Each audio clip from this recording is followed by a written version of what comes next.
Hello everybody, today we are going to start chapter 9.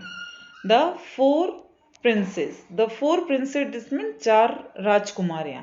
Okay, now we are going to start.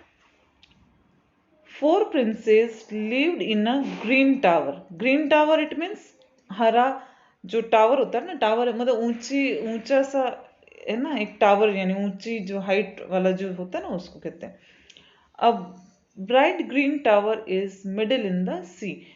कहाँ रहती थी चारों princess? कहाँ रहती थी? ग्रीन टावर के अंदर रहती थी. और ये ना वो कैसा था? मिडिल यानी कि बीच में. कहाँ? किसके बीच में? सी के बीच में. वो जो टावर था वो समुद्र के बीच में था. ठीक है ना. And no one could think, oh no one could think, और वो ऐसा कोई भी सोच नहीं सकता था कि ऐसा भी हो सकता है ना. Who the four princess could be, कि वो चारों प्रिंसेस कौन है, कौन हो सकती है ना. One looked to the north. एक किसकी तरफ देख रही थी? North. North it's a name of direction. एक and one of to the south, और एक साउथ दक्षिण दिशा की तरफ देख रही थी है ना. साउथ इट मीन्स दक्षिण. And one of to the east, और एक ईस्ट की तरफ देख रही थी. And one to the waste.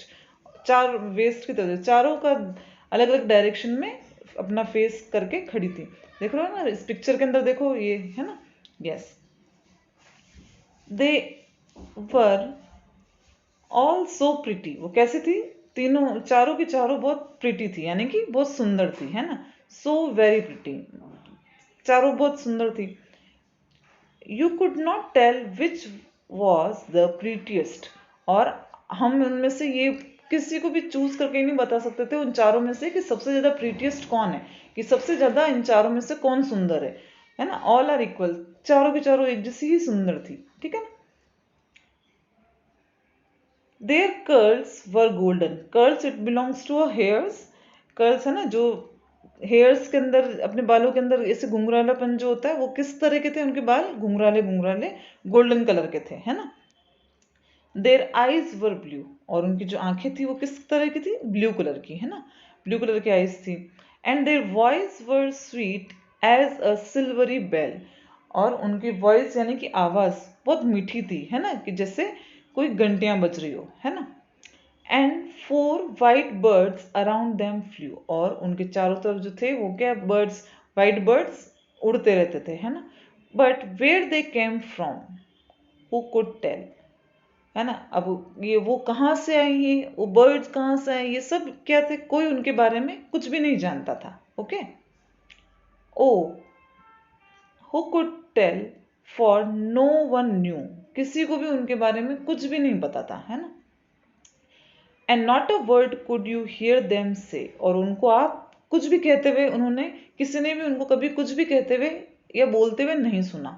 But the sound of their singing, लेकिन उनके जो गाने की जो आवाज आती थी, सिंगिंग इट मीन्स सॉन्ग है ना, जो भी वो गाना गाती थी, कैसा लगता था वो? Like a church bells ringing. कैसा लगता था? कि जैसे चर्च के अंदर बेल्स बज रही हो है ना, वैसा उनका सिंगिंग था. इतना अच्छा वो मेलोडियस सॉन्ग गाती थी. ठीक है ना. Would sweetly flowed as they passed away. और उनका सॉन्ग जिस जो गाती थी वो धीरे धीरे बहता बहता हमारे पास तैरता हुआ हमारे पास उसकी आवाजें सुनाई देती थी. Okay. For under the sun and under the stars.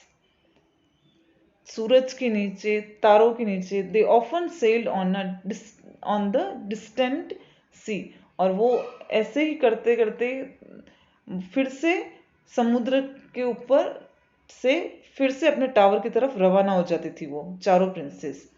There is there in their green tower. फिर से वो अपने जो ग्रीन टावर जो था उनका, उसके अंदर चली जाती थी. And roses bore.